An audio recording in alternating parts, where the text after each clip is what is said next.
NDP ਆਗੂ ਜਗਮੀਤ ਸਿੰਘ ਵੱਲੋਂ parliament ਹਿੱਲ ਤੇ ਨਿਊਜ਼ ਕਾਨਫਰੰਸ ਕੀਤੀ ਗਈ, ਜਿੱਥੇ ਉਹਨਾਂ ਉਸ ਤਰਜੀਹਾਂ ਦੀ ਰੂਪਰੇਖਾ ਦੱਸੀ ਜੋ ਉਹ ਆਉਣ ਵਾਲੇ 7 ਅਪ੍ਰੈਲ ਦੇ ਫੈਡਰਲ ਬਜਟ ਵਿੱਚ ਪ੍ਰਤੀਬਿੰਬਿਤ ਦੇਖਣਾ ਚਾਹੁੰਦੇ ਹਨ।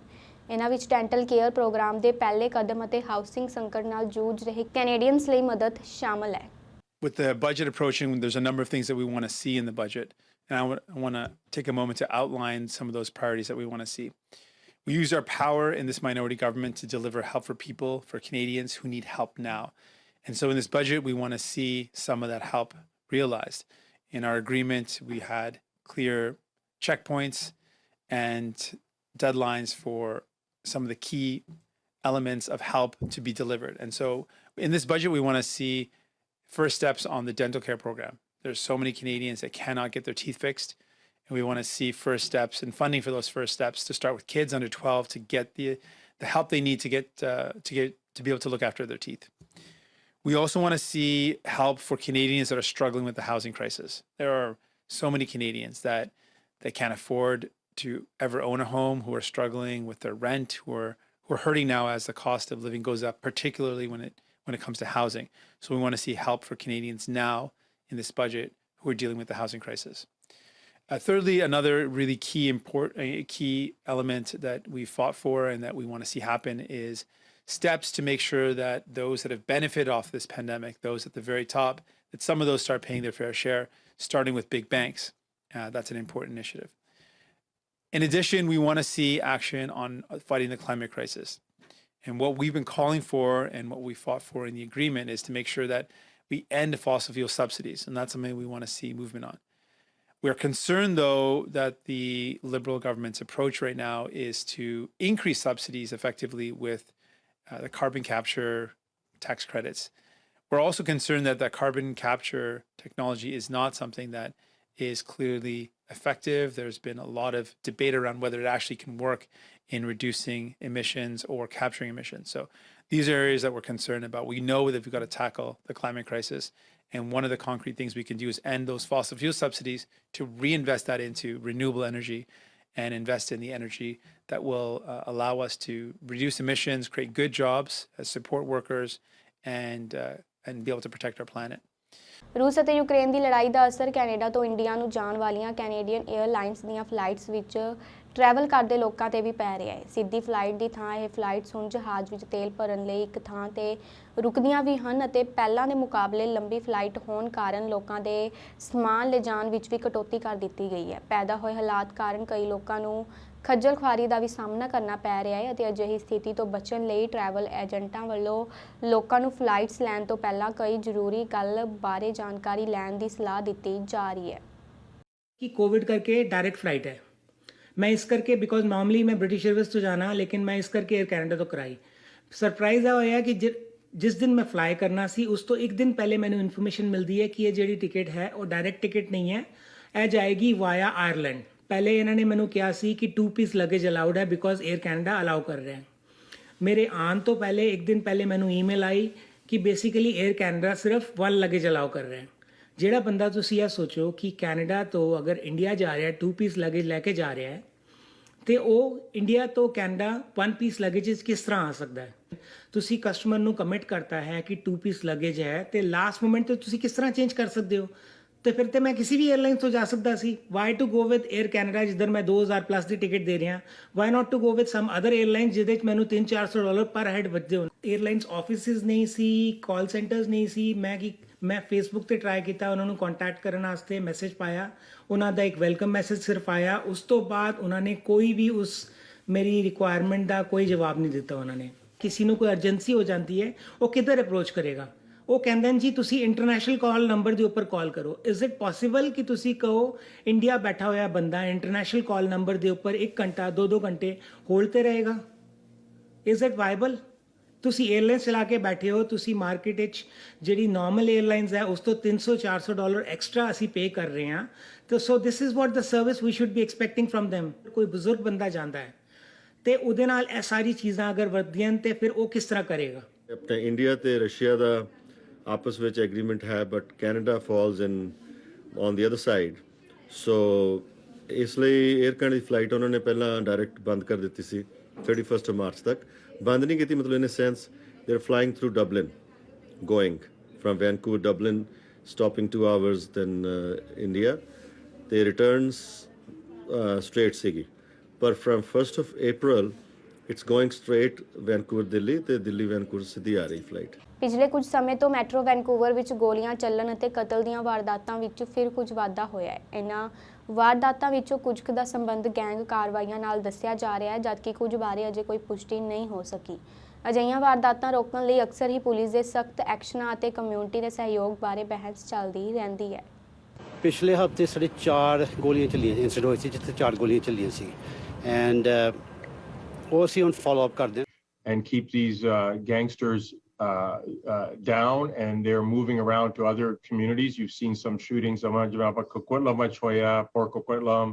You know, they've gone out to different parts of the lower mainland. Criminals. The only way to fight them is arrest, take them to court, put them in jail.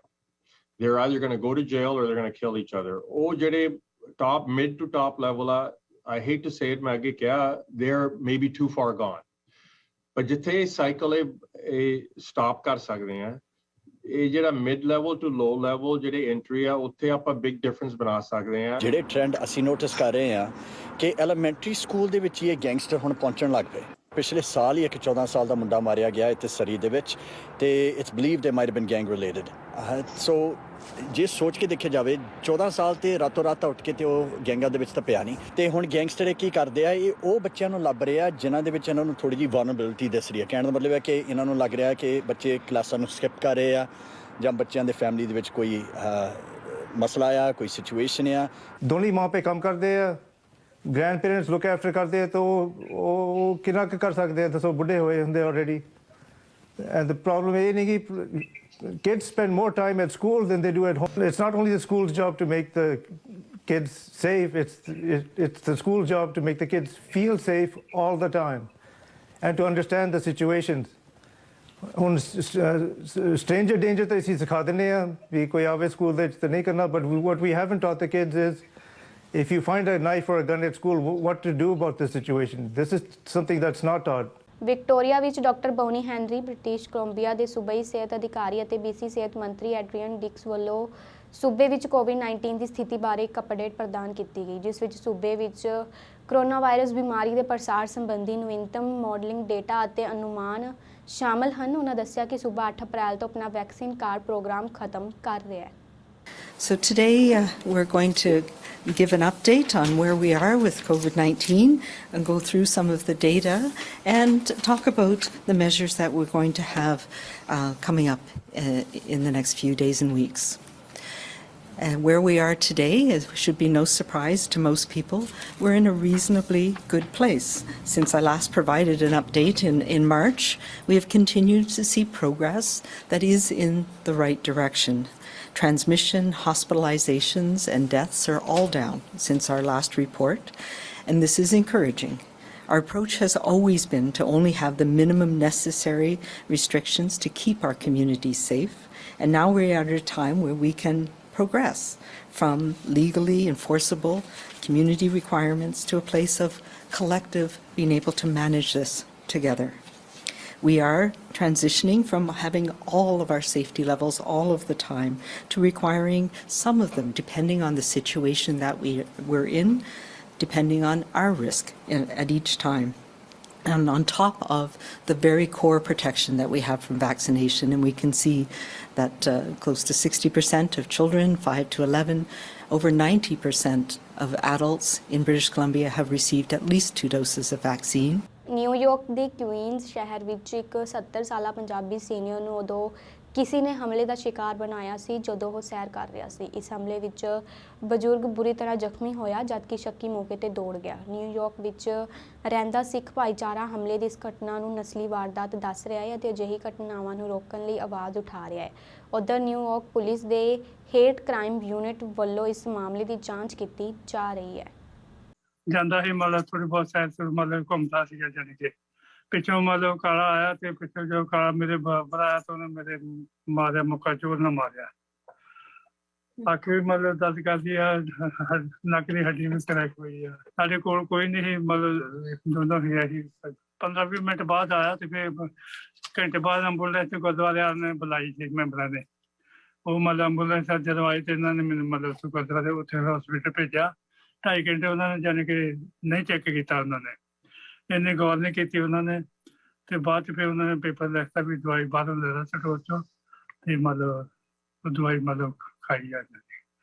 ਇਹਨਾਂ ਦੱਸਿਆ ਸਾਡੀ ਨਕਲੀ crack ਹੋ ਜਾਣੀ ਕਿ ਆਖਿਰ ਦੱਸ ਦਿੰਦਾ ਤੇ ਸਿਰ ਕੀ ਜਾਣੀ ਕਿ। For this to happen in Little Punjab, ਜਿੱਥੇ ਸਭ ਤੋਂ ਜ਼ਿਆਦਾ population ਸਿੱਖਾਂ ਦੀ ਹੈਗੀ ਹੈ ਪੂਰੇ US ਚ almost, it's the most dense population. The fact that happened here 2 blocks away from our Guru Ghar, that's unacceptable, you know, and we need to make sure that it's being treated with the highest of sensitivities with our local authorities, with our local law enforcement, and this gets uncle gets as much justice as possible. Hate crime ਹੈ of course, because ਜਦੋਂ ਉਹਨਾਂ ਨੇ ਬਾਪੂ ਜੀ ਦੇ ਮਾਰਿਆ ਸੀ ਇਸ ਤਰ੍ਹਾਂ ਤੇ ਉਹ ਪਗੜੀ ਨੂੰ ਟਾਰਗੇਟ ਕੀਤਾ ਹੋ ਸਕਦਾ, ਕਿਉਂਕਿ ਫਿਰ ਬਾਪੂ ਜੀ ਦੀ ਪਗੜੀ ਲਿੱਥ ਗਈ। ਸੋ ਏਦਾਂ ਲੱਗਦਾ ਕਿ ਜਦੋਂ ਉਹ ਪਰਸਨ ਗਿਆ ਉਹਨੇ ਇਸ ਤਰ੍ਹਾਂ ਹਿੱਟ ਕੀਤਾ ਆਪਣੇ ਵੱਲੋਂ ਵੀ ਪਗੜੀ ਦੇ ਉੱਤੇ ਮਾਰਨ ਲਈ, ਬਟ ਉਹ ਇੱਥੇ ਹੋ ਗਿਆ ਬਾਪੂ ਜੀ ਦੇ ਨੋਜ਼ ਦੇ ਉੱਤੇ, ਰਾਈਟ। ਸੋ ਡੈਫੀਨੇਟਲੀ ਇਹ ਹਿੱਟ ਕ੍ਰਾਈਮ ਹੈ। ਜਦੋਂ ਤੁਸੀਂ ਬਾਪੂ ਜੀ ਨਾਲ ਵੀ ਗੱਲ ਕੀਤੀ, ਉਹਨਾਂ ਨੂੰ ਕੋਈ ਰੈਕੋਲੈਕਸ਼ਨ ਨਹੀਂ ਹੈਗੀ ਕਿ ਲਾਈਕ ਉਹਨਾਂ ਕੁਝ ਕਹਿ ਕੇ ਗਏ ਵੀ ਹੈਗੇ ਸੀ ਜਾਂ ਨਹੀਂ, right. So that makes me think that he was targeted based on his religious garments, right? And it's a very common thing, especially right now in New York. You know, minorities are being targeted for how they look, especially the Asian community as a whole. ਦੇਖਦੇ ਅਸੀਂ news ਤੇ ਕਈ ਕੁਝ ਦੇਖਦੇ ਰਹੇ ਨੇ ਵੀ ਕਿਸੇ ਨਾ ਕਿਸੇ ਤੇ ਅਟੈਕ ਹੁੰਦਾ, ਕਈ ਵਾਰੀ ਬਹੁਤ ਕੁਝ ਦੇਖਿਆ ਵਾ ਜੋ ਚੱਲ ਰਿਹਾ, ਹਾਲਾਤ ਚੱਲ ਰਹੇ, ਪਰ ਕਦੀ ਸੋਚਿਆ ਨਹੀਂ ਸੀ ਵੀ ਸਾਡੀ ਫੈਮਿਲੀ ਤੇ ਅਟੈਕ ਹੋ ਜਾਊਗਾ ਬਿਨਾਂ ਕਿਸੇ ਮਤਲਬ ਤੋਂ, ਕੋਈ ਕਿਸੇ ਨਾਲ ਕੋਈ ਰੰਜਿਸ਼ ਨਹੀਂ, ਕੋਈ ਲੈਣ ਦੇਣ ਨਹੀਂ। the first time they are going to the first time in New York, why they people attack, I don't know.